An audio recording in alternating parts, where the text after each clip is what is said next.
So hey everyone, welcome back to the channel with this new video. And कुछ दिन पहले doctor दर्शन, जो कि एक जनरल सर्जन है, उन्होंने अपने यूट्यूब चैनल पर एक वीडियो अपलोड किया था। वो वीडियो बेसिकली एमबीबीएस अब्रॉड के बारे में था। So being a foreign medical graduate, this is my duty to explain every point. जो भी पॉइंट उस वीडियो में सही था या फिर जो भी पॉइंट उस वीडियो में सही नहीं था, वो मुझे एक्सप्लेन करना चाहिए, क्योंकि मैं बहुत टाइम से एमबीबीएस अब्रॉड को लेकर, एफएमजीज़ को लेकर और एफएमजी एग्ज़ाम को लेकर बहुत टाइम से वीडियोस बना रहा हूँ। सो आई थिंक मुझे इस चीज़ पर एक रिएक्शन वीडियो बनानी चाहिए। तो इस वीडियो में हम देखने वाले हैं क्या चीज़ें थी जो सर ने बिल्कुल सही बोली हैं, या क्या चीज़ें थी जो हमें मतलब जानने की ज़रूरत है एक्चुअली डिटेल में। तो चलिए बात करते हैं। So hey everyone, I am Dr. Dheeraj and I have cleared my FMG exam in July 2023 in my first attempt and currently doing my internship from Government Medical College Budaun. वीडियो को शुरू करने से पहले मैं आपको ये बताना चाहता हूँ कि डॉक्टर दर्शन को मैं बहुत टाइम से फॉलो कर रहा हूँ। सर की हर एक वीडियो बहुत ज़्यादा मोटिवेशन से भरी हुई होती है। ये वीडियो जब मैंने देखा तो मुझे लगा कि मेरे एफएमजी जो स्टूडेंट्स हैं, जो जाने का सोच रहे हैं एमबीबीएस अब्रॉड, या फिर जो एमबीबीएस अब्रॉड में पढ़ रहे हैं, उनको कहीं पर भी ये सब चीज़ें देखकर, जो कि कुछ हद तक सही हैं, कुछ हद तक गलत भी हैं, तो वो वीडियो देख के कहीं उनका उनका कॉन्फिडेंस लूज़ ना हो, इसलिए ये वीडियो मैं आज बनाने वाला हूँ। आप जस्ट इमेजिन कीजिए, आप अपने घर पे या तो अपने हॉस्टल के रूम में आराम से बैठे हो एंड अचानक से एक बॉम्ब आके आपकी बिल्डिंग पे गिरता है एंड सडनली एक ही सेकंड में आपका पूरा अस्तित्व इस दुनिया से मिट जाता है। मुझे याद है आज से 2 साल पहले जब रशिया ने यूक्रेन पे अटैक किया था, तब इंडिया के हजारों स्टूडेंट्स जो वहाँ पे एमबीबीएस कर रहे थे सीवियरली स्ट्रैंडेड हो गए थे। मैंने खुद बहुत सारे स्टूडेंट से वहाँ पे बात की थी। अपना सारा का सारा सामान एज इट इज वहाँ पे छोड़ के हफ्तों तक रोड के नीचे बंकर में रहना पड़ा था। खाने के लिए सिर्फ बिस्किट्स एंड पानी पी के अपने दिन गुजार रहे थे। बस, ट्रेन, प्लेन, सारा का सारा ट्रांसपोर्ट टोटली बंद हो गया था। अपने देश से हजारों किलोमीटर दूर अकेले थे वो उस वॉर जोन में एंड पता नहीं था कि उस सिचुएशन से वो कभी वापस इंडिया आ भी पाएंगे या नहीं। यहाँ पे इंडिया में उनके माँ बाप एंड फैमिली पे क्या बीत रही होगी वो तो आप जस्ट इमेजिन ही कर सकते हो। फॉर्चुनेटली धीरे धीरे सारे के सारे स्टूडेंट्स इवैक्यूएट हो गए, बट अनफॉर्चुनेटली उसमें से बहुत सारे स्टूडेंट्स कभी भी वापस यूक्रेन जाके अपने सर ने उस टाइम पे अपने कम्युनिटी पोस्ट पे एक पोस्ट भी डाला था, जिसको रीपोस्ट मैंने अपने यूट्यूब चैनल पर भी किया था। आप आज भी जाकर देख सकते हैं। उस टाइम बहुत सारे लोग एफएमजीज़ को बोल रहे थे कि अब्रॉड जाने की ज़रूरत क्या है, क्यों जाके एमबीबीएस अब्रॉड से कर रहे हैं, इंडिया में नहीं होता क्या, मतलब बहुत सारी चीज़ें चल रही थी। बट उस टाइम पे डॉक्टर दर्शन ने बहुत ज़्यादा सपोर्ट किया एफएमजीज़ को, और मैंने भी सर का जो पोस्ट था वो रीपोस्ट किया। मैंने शायद स्क्रीनशॉट लेकर अपने कम्युनिटी पोस्ट पर डाला था, आप जाकर देख सकते हैं। तो ये बिल्कुल सही है, वो सिचुएशन बहुत ज़्यादा ख़राब थी उस टाइम की, और स्पेशली यूक्रेन के स्टूडेंट्स थे, वो बहुत ज़्यादा परेशान थे। एमबीबीएस डिग्री या तो डॉक्टर बनने का सपना पूरा नहीं कर पाए। ये वीडियो उन सभी स्टूडेंट्स के लिए है जो सिर्फ एंड सिर्फ कम फीस देख के अब्रॉड में एमबीबीएस करने का प्लानिंग कर रहे हैं, बट सामने बहुत सारे बाकी के फैक्टर्स को कंसीडर नहीं करते हैं एंड बाद में पछताते हैं। I am not at all against the MBBS in the abroad, but अगर जा रहे हो तो सारी की सारी चीजें आपको पहले से पता होनी चाहिए। वहां पे जाके फिर सरप्राइज मिल जाए एंड पछताना पड़े, ऐसा नहीं होना चाहिए। पिछले बहुत सालों से काफी सारे एफएमजी स्टूडेंट्स से कॉन्टेक्ट हुआ है मेरा एंड सो मैं आपको यही बता रहा था कि हर किसी स्टूडेंट का अपना एक अलग पॉइंट ऑफ व्यू रह सकता है। सर ने हर एक एफएमजी से बात की, जो भी सर के कांटेक्ट में थे, तो ये सारी चीज़ें जो भी सर ने बताई हैं वो जस्ट दूसरों के एक्सपीरियंस से सर ने बताया है। बट मैं खुद एफएमजी हूँ, मैंने खुद एमबीबीएस अपना एमबीबीएस अब्रॉड से किया, जॉर्जिया से। सो मैं इस वीडियो में जस्ट क्लियर करने वाला हूँ जो चीज़ें कुछ मुझे लगा कि हाँ ये क्लियर होनी चाहिए।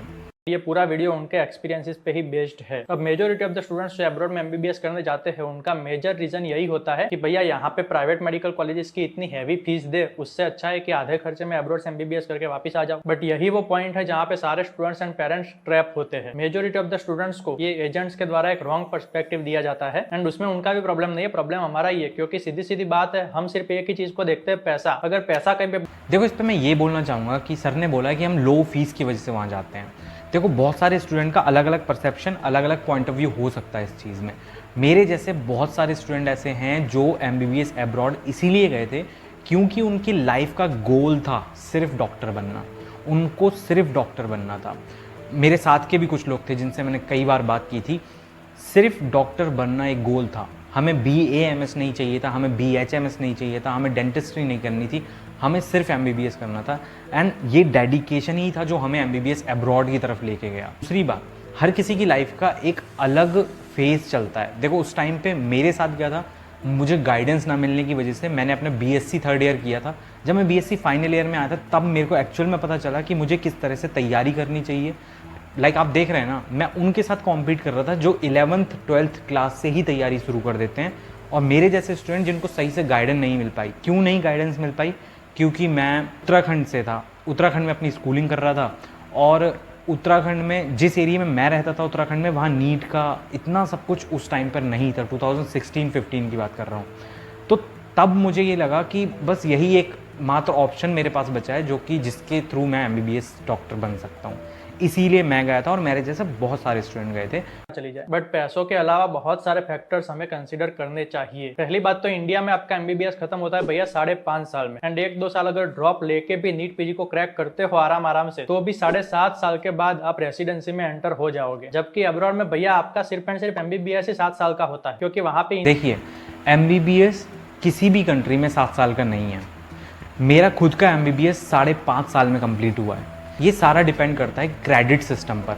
आप कितने भी कम क्रेडिट क्यों ना लेंगे, बट आपका कोर्स एमबीबीएस का हर किसी कंट्री में आप जाएंगे वहाँ 6 साल का कोर्स है। फिलीपींस को लेके थोड़े से डाउट है मेरे माइंड में, बाकी की और जितनी भी कंट्रीज़ हैं उन सब में एमबीबीएस सिर्फ 6 साल का है, और हमारे टाइम पे 5.5 साल में हमारा एमबीबीएस कंप्लीट हुआ है। क्योंकि ये क्रेडिट का थोड़ा सा, हमारे टाइम पे 75 क्रेडिट मिलते थे पर ईयर, और अभी 60 क्रेडिट हो चुके हैं। मैं अपनी न्यू विज़न यूनिवर्सिटी जॉर्जिया की बात कर रहा हूँ। सो एमबीबीएस 7 साल का कहीं भी नहीं है, एमबीबीएस 6 साल में ही कंप्लीट हो जाता है सबका। इंडिया में 5.5 लगता है, हमारे पास 5.5 से 6 साल तक कंप्लीट हो जाता है। 1-2 साल के लिए तो आपका बस वार्म अप होता है, वहाँ की लैंग्वेज, कंट्री की जियोपॉलिटिक्स एंड लोकल कल्चर के बारे में आपको सिखाया जाता है। उसके बाद आपका एमबीबीएस स्टार्ट होता है जो 4.5 साल का होता है। सो टोटल 6.5 से 7 साल, लेकिन वो भी ऑप्शनल रहता है। जैसे कि जॉर्जिया में क्या था, वहाँ पर जॉर्जियन लैंग्वेज सीखना कंपलसरी नहीं था कि आपको वो लैंग्वेज सीखनी है उसके बाद ही आप एमबीबीएस कर सकते हैं। नहीं, हमारे पास ऑप्शन था। मैंने जॉर्जियन क्लास नहीं ली थी पर्सनली। हाँ, वो क्लास अगर आप लेते हैं तो आपका फ़ायदा है, लोकली आपका बहुत फ़ायदा है। आपको वहाँ के लोकल जो लोग हैं उनसे बात करने में प्रॉब्लम नहीं होगी। बट जनरली देखें तो इसको कोई ऐसा कंपलसरी नहीं था कि हम एमबीबीएस करने से पहले हमें वहाँ के लैंग्वेज वगैरह सीखना कंपलसरी है। ये मैं जॉर्जिया की बात कर रहा हूँ। रशिया का हो सकता है अलग हो, या यूक्रेन का हो सकता है अलग हो, बट जॉर्जिया का तो ऐसा ही था। साल के बाद आप वहाँ पे एमबीबीएस की कॉलेज कोर्स को खत्म करते हो। 20 साल पे जाते हो अगर, क्योंकि ऑब्वियसली 1-2 साल के ड्रॉप के बाद ही स्टूडेंट्स लास्ट में प्रीफर करते हैं कि भाई चलो अब अब्रॉड का ऑप्शन सोचते हैं। तो 20 साल पे अगर आप जाते हो तो 27 साल के हो जाओगे जब तक आपका एमबीबीएस का कोर्स वहाँ पे खत्म होगा। एंड फिर भी आपको लाइसेंस तो नहीं मिला है। अब आपको क्रैक करना पड़ेगा भैया इंडिया में आके एफएमजी का एग्जाम, जो इंडिया में प्रैक्टिस करने के लिए कंपलसरी है। एंड अगेन उसके लिए आपको 1, 2 या 3 साल की प्रिपरेशन लगती है, एंड फिर भी उसमें पासिंग रेशियो बहुत ही ज्यादा कम है। सिर्फ ये बोलना चाहूँगा कि हर स्टूडेंट को 2 या 3 साल की प्रिपरेशन नहीं लगती है। मेरे जैसे बहुत सारे स्टूडेंट थे जिन्होंने अपनी एकेडमिक के साथ साथ ही एफएमजी की प्रिपरेशन चालू की थी और अपने फर्स्ट अटैम्प्ट में एफएमजी क्लियर किया। आई नो सर जो बोल रहे हैं वो बिल्कुल सही है, क्योंकि मोस्ट ऑफ द स्टूडेंट का होता है ये चीज़ कि उनको 1 या 1.5 साल लग जाता है निकालने में। कि सारा डिपेंड करता है कि हम खुद को किस वे में और कितने कंट्रोल वे में लेके चलते हैं अब्रॉड में। तो बेसिकली आजकल बहुत सारे ऑनलाइन प्लेटफॉर्म हैं, प्रीप्लैडर है, मैरो, बहुत सारे हैं। तो उनमें से आप अगर अपने थर्ड ईयर से स्टार्ट करते हैं प्रिपरेशन को, तो मुझे नहीं लगता कि आपको 2 या 3 साल लगेंगे प्रिपरेशन के लिए, बशर्ते कि आपकी प्रिपरेशन बिल्कुल सही डायरेक्शन में हो। हम इस चैनल पे आगे के बहुत सारे वीडियोस में हम बात करने वाले हैं एफएमजी एग्ज़ाम का डायरेक्शन, किस तरह से आपको प्रिपरेशन वगैरह करनी चाहिए। फिलहाल इस वीडियो को कंप्लीट करते हैं। 5% से लेकर 30% पासिंग रेशियो है, जो कंपैरेटिवली काफी लो है। अगर आप पास कर लेते हो तो फिर आपको इंडिया में करनी पड़ती है इंटर्नशिप, जो कि 1 साल की होती है। एंड उस दौरान आपको स्टाइपेंड मिलता ही नहीं है, या तो मिलता है तो भी हार्डली 2-4 हज़ार रुपये का मिलता है। स्टाइपेंड उतना ही मिलता है जितना इंडियन मेडिकल ग्रेजुएट्स को मिलता है। जिस कॉलेज से भी आप अपनी इंटर्नशिप करेंगे, आप में और आईएमजीज में कोई भी डिस्क्रिमिनेशन नहीं होता। उतना ही स्टाइपेंड आपको मिलता है जितना स्टाइपेंड आईएमजीज को मिलता है। वो डिपेंड करता है स्टेट वाइज, कहीं नहीं स्टेट पे डिपेंड करता है कि किसको कितना मिल रहा है, ठीक है। और ये बिल्कुल भी नहीं है कि आईएमजी से तो उनको अलग स्टाइपेंड मिलेगा और एफएमजी से तो उनको अलग स्टाइपेंड मिलेगा। इक्वल स्टाइपेंड मिलता है हर किसी स्टूडेंट को।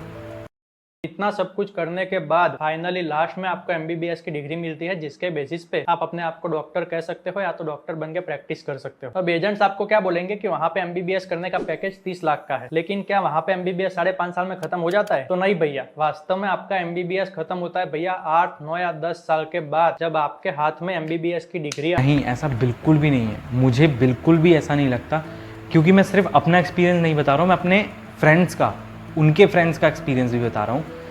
100 में से कोई 2 या 3 लोग होते होंगे जिनका एमबीबीएस बहुत टाइम बाद कंप्लीट होता है, लाइक 7-8 साल बाद। मोस्टली स्टूडेंट का एमबीबीएस 5.5 साल में मेरे साथ ही कंप्लीट हो गया था। अब जो स्टूडेंट जाएंगे, क्योंकि क्रेडिट सिस्टम की बात मैं जो कर रहा हूँ, तो अब हो सकता है 6 साल में कंप्लीट हो, बट अगर आप आप पढ़ने गए, अगर आप सही से पढ़ते हैं तो बिल्कुल 6 साल में कंप्लीट होगा। ये तो हम मान ही नहीं सकते कि 7-8 साल में कंप्लीट होगा एमबीबीएस, बिल्कुल भी नहीं।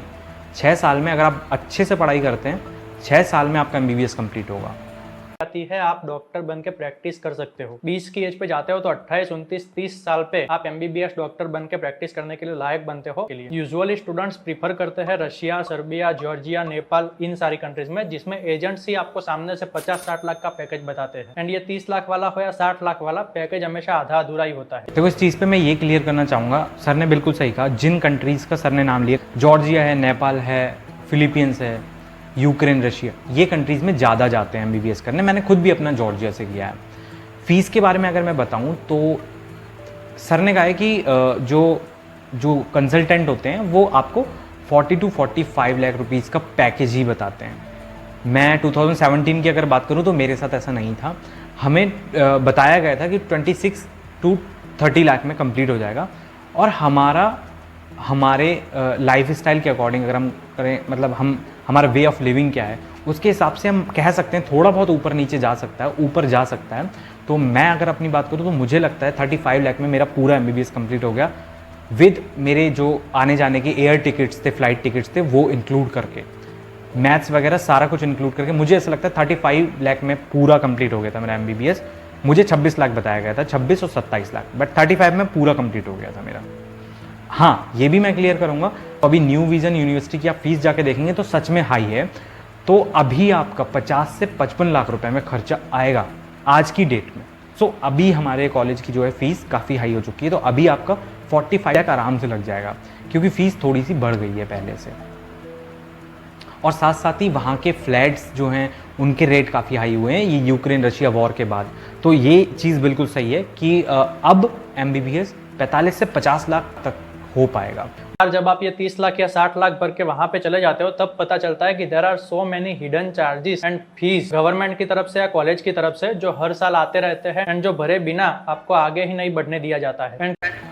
मेरे पूरे 6 साल में जितना मुझे बताया गया था उससे एक सिंगल डॉलर भी एक्स्ट्रा नहीं लिया गया, $1 भी एक्स्ट्रा नहीं। मतलब मैं कहूँगा आपसे कि अगर हमारी $4500 फीस थी ना, $4500 के अलावा मैंने $1 भी एक्स्ट्रा कंप्लीट नहीं किया है। इतना ज्यादा खर्चा करके वहां पे गए हो, सब कुछ ट्रैक पे लगा हुआ होता है, तो वापस भी नहीं आ सकते हो। तो आपको लगता है कि 30 लाख तो ऑलरेडी भर दिए हैं, अब ये 1-2 लाख रुपए और भर देते हैं, हमारा काम हो जाएगा। एंड ऐसे ही आप मोर एंड मोर कर्जे एंड लोन में डूबते जाते हो। ऊपर से कजाकिस्तान, किर्गिस्तान जैसी कंट्रीज में करप्शन भी पीक पे है। अटेंडेंस कंप्लीट करने से लेके पासिंग मार्क्स के लिए या फिर हॉस्टल रूम मिलने से लेके और बहुत सारी छोटी छोटी चीजों में आपको घूस खिलानी पड़ती है, उसके बिना आपका काम होता ही नहीं। एंड अगेन, घूस खिलाने की अगर बात करें तो करप्शन की अगर बात करें, देखो अदर कंट्रीज़ का मैं सही में नहीं बता सकता, क्योंकि मैं अदर कंट्रीज़ के कुछ दोस्तों को जानता हूँ, बट मैं खुद का पर्सनल एक्सपीरियंस नहीं लिया हूँ, तो मुझे अलग कंट्रीज़ के बारे में नहीं पता। बट जॉर्जिया में अगर करप्शन की बात करें, न्यू विजन यूनिवर्सिटी में हमसे अटेंडेंस के लिए या किसी भी चीज़ के लिए एक्स्ट्रा कभी कोई चार्ज नहीं मांगा गया था। जो रियलिटी है मैं वो आपको बता रहा हूँ।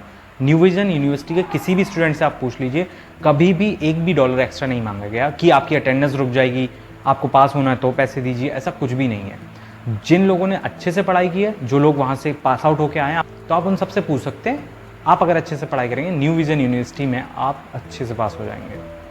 मेजर कंसर्न होता है lake of supervision and control. काफी सारे अच्छे स्टूडेंट्स वहां पे जाके बैड हैबिट्स एंड एडिक्शंस के सपाटे में आ जाते हैं। पूरा western culture daily alcohol drinking से लेके ड्रग एडिक्शंस, चरस, गांजा एंड व्हाट नॉट। इवन माँ बाप को लगता है कि हमारा बेटा तो कभी ऐसा कर ही नहीं सकता है, लेकिन भैया कॉलेज कल्चर भल भले लोगों को बिगाड़ सकता है। एंड ये बात इंडिया में पढ़ रहे स्टूडेंट्स के लिए भी लागू होती है। फर्क सिर्फ ये बात बिल्कुल सही है, सर ने बिल्कुल सही बोला।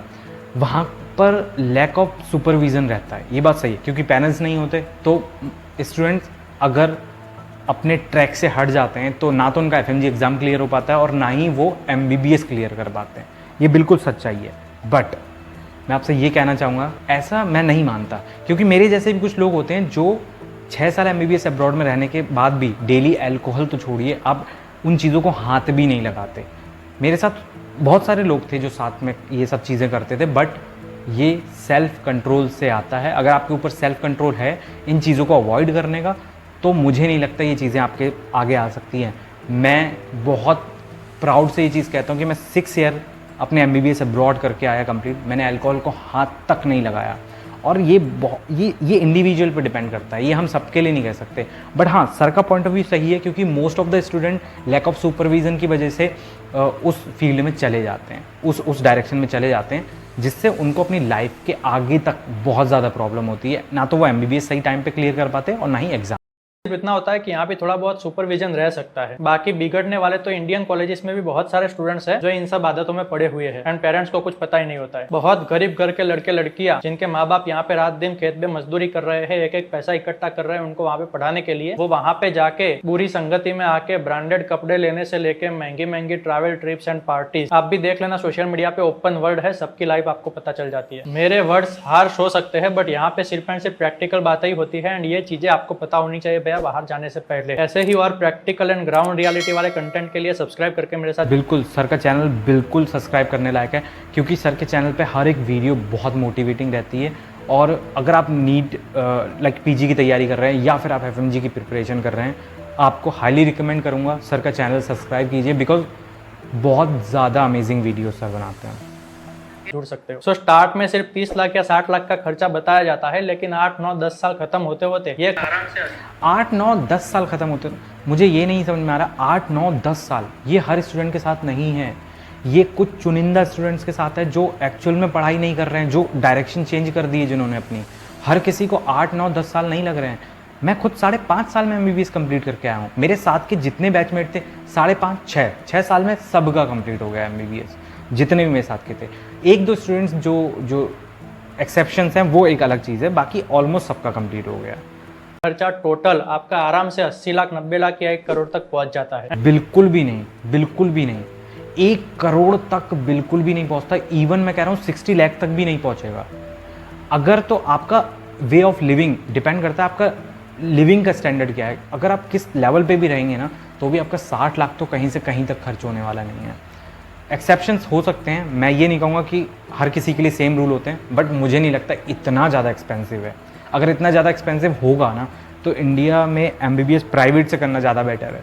ये तो सिर्फ हमने पैसों की बात की, बट उसके अलावा भी और भी बहुत सारे फैक्टर्स डायरेक्टली या इनडायरेक्टली आपके मेंटल एंड फाइनेंशियल कंडीशन को ट्रबल में डाल सकते हैं। जैसे हर साल एनएमसी के रूल्स चेंज हो जाते हैं, there is no predictability, and साथ में आप जिस कंट्री में जा रहे हो वहाँ के रूल्स एंड रेगुलेशंस भी बदलाते रहते हैं। जैसे वहाँ का 100% एग्री करूँगा, एनएमसी के रूल हर बार बदलते रहते हैं। अभी भी पता नहीं क्या ही रूल चल रहा है लाइसेंसिंग का और ये सब चीज़ का।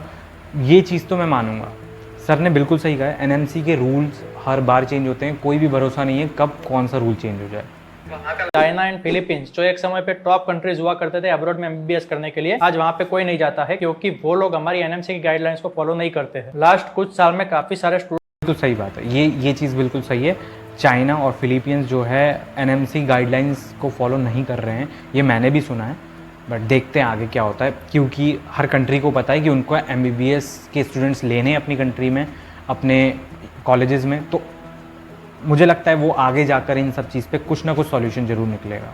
स्टूडेंट्स अपना कोर्स आधा अधूरा छोड़ के वहां से वापस आए हैं। सारा खर्चा, सपना, मेंटल हरासमेंट सब कुछ गया पानी में। कोई एजेंट या एजेंसी भी इसकी रिस्पॉन्सिबिलिटी नहीं लेता है, क्योंकि भैया ये गवर्नमेंट की पॉलिसी है जो कभी भी चेंज हो सकती है, इसका किसी को पता नहीं होता है। अभी कुछ दिन पहले ही एनएमसी ने सडनली बोल दिया कि FMG यानी कि बाहर से जो मेडिकल MBBS करके इंडिया में वापस आ रहे हैं, वो स्टूडेंट्स को अब 1 साल नहीं बट 2 साल की इंटर्नशिप करनी पड़ेगी एंड उसके बाद ही आपको लाइसेंस मिलेगा। यानी कि 1 और साल बढ़ गया आपकी इस जर्नी में। MBBS ने प्रोटेस्ट किया उसके अगेंस्ट, तो अभी उन्होंने फिर से 1 साल कर दिया है। बट ये लोग कुछ भी ला सकते हैं कभी भी, that is what I want to tell you. And अगर फिर भी फॉरेन में MBBS करने के लिए जा रहे हो, आपके पास अच्छा खासा बजट है तो जाओ, बट मेक श्योर ये सारी बुरी आदतों में ना पड़ो। अपनी रिस्पॉन्सिबिलिटी को समझो, माँ बाप जो यहाँ पे हार्डवर्क कर रहे हैं उनको समझो एंड अच्छे से पढ़ाई करके अपना कैरियर बनाओ एंड इंडिया में वापस आके डॉक्टर की डिग्री हासिल करो। एंड ये सारे प्रोसेस के लिए अपना एजेंट जो भी आप सिलेक्ट करते हो बहुत ही केयरफुली सिलेक्ट करो, क्योंकि बहुत सारे एजेंट्स इंडिया में बहुत अच्छा सा सपोर्ट देते हैं, बट जैसे आप वहाँ पे पहुंच जाते हो तू कौन और मैं कौन हो जाता है। सारे एजेंट्स ऐसे नहीं होते हैं, बट इसीलिए ही आपको रिसर्च करना है। वो एजेंट्स के थ्रू जो स्टूडेंट्स वहाँ पे गए हैं उनके रिव्यूज लीजिए and first year second year MBBS वाले स्टूडेंट्स नहीं, जो स्टूडेंट्स वहाँ पे 5-6 साल ऑलरेडी कर चुके हैं या तो इंडिया में वापस आ चुके हैं, उनके रिव्यू लीजिए ताकि ब्रॉड रियलिटी का आपको पता चले। इसीलिए तो मैंने ये चैनल ओपन किया है, ताकि मैं MBBS गया था, वहाँ से 3rd ईयर से मैंने अपना चैनल स्टार्ट किया। आप मेरी पुरानी वीडियोस भी देख सकते हैं। उन दिनों भी जब मैंने FMG एग्ज़ाम क्लियर नहीं भी किया था, तब भी मेरे थॉट्स यही थे कि आपको जाने के साथ ही आपके माइंड में ये माइंडसेट होना चाहिए कि हमें जाके अपना FMG एग्ज़ाम क्लियर करना है। और अगर आप इस अप्रोच के थ्रू जाएंगे ना, डे फर्स्ट से आप अगर माइंड में आपके होगा कि मुझे FMG एग्ज़ाम क्लियर करना है या आने वाला नेक्स्ट एग्ज़ाम क्लियर करना है, तो आपको आपकी जो एक पाथ है, जो एक डायरेक्शन है, उसमें चलने में हेल्प मिलेगी। सर ने बिल्कुल सही कहा लास्ट में, आपको एजेंसी सही चूज़ करनी है, किस एजेंट के थ्रू आ रहे हैं। आपको बहुत सारे हिडन चार्जेस को देखना है, वो सब चीज़ें कैसे हो सकती हैं आप मेरे कमेंट सेक्शन में कमेंट्स कर सकते हैं या फिर मेरे इंस्टा पे DM कर सकते हैं, उसके बारे में हम पर्सनली बात कर सकते हैं। और ये चैनल बेसिकली आप लोगों की हेल्प के लिए ही खोला है। प्लीज़ इस चैनल को सब्सक्राइब कीजिए। सर के लिए बस मैं इतना कहना चाहूँगा, thank you so much sir, आप जो भी एफर्ट्स लगा रहे हैं अपनी वीडियोज़ में हम सबको गाइड करने के लिए, उसके लिए। और ये सारी चीज़ें थी जो मुझे क्लियर करनी थी इस वीडियो के थ्रू, एंड पूरा क्रेडिट डॉक्टर दर्शन को जाता है। And thank you so much sir for making such a videos कि हम सोच पाते हैं। मैं बस इतना कहना चाहूँगा, ये मेरे इस वीडियो के पर्सनल पॉइंट ऑफ व्यूज़ थे जो मैंने अपने पॉइंट ऑफ व्यू से बताए, क्योंकि मैंने अपने 6 साल पढ़ाई की एंड उसके बाद आके अपना FMG एग्ज़ाम क्लियर किया इन माई फर्स्ट अटैम्प्ट, और मैंने कब से प्रिपरेशन स्टार्ट की। तो ये सारी चीज़ें एक इंडिविजुअल पर डिपेंड करती है। हम किसी एक वीडियोज़ के थ्रू या फिर हम किसी एक के थॉट के थ्रू नहीं जज कर सकते, हम पूरी कम्युनिटी को, है ना। सो इसलिए मुझे ऐसा लगता है कि आपको MBBS अब्रॉड अगर जाना है, आपको कोई भी तरह की गाइडेंस चाहिए, तो आप बेझिझक नीचे कमेंट कर सकते हैं और साथ साथ ही आप मुझे DM कर सकते हैं। Thank you so much for watching this video. मिलते हैं नेक्स्ट वीडियो।